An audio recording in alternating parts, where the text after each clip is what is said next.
Roumaine était championne du monde de la spécialité l'an dernier à Rotterdam. Elle a perdu son titre cette année au profit de la chinoise Sui.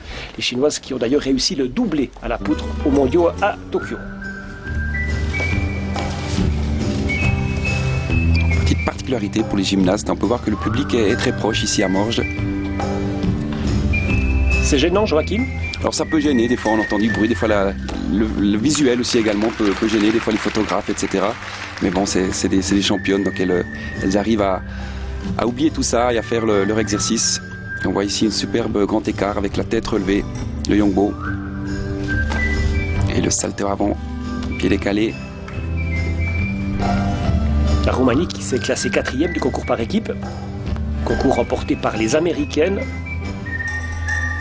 Et qui n'ont raté le podium que pour 4/10 de points. La médaille de bronze a été attribuée à la Chine alors que les Russes ont terminé 2e. Jusqu'à maintenant, on peut voir la précision des éléments. Avec aucune hésitation.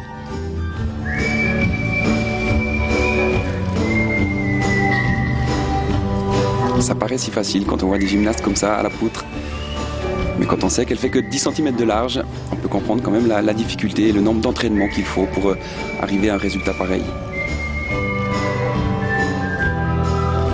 Et préparation pour la sortie en flic-flac et double salto air carpé. Ah, c'est vraiment du très haut niveau. Hein. Oui, très haut niveau, c'est vrai. Et ce sera une très bonne note pour Anna Porgras. On s'y attendait. Le public d'ailleurs est ravi. Beaucoup de monde à l'occasion de cette soirée à Morges.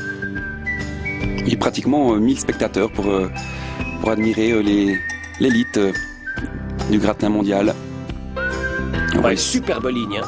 Quelle précision dans le travail. On sait que les Roumaines ont toujours été très adroites là sur la poutre. Et on a d'ailleurs relevé le retour de Catalina Ponor, une des reines de la poutre à l'occasion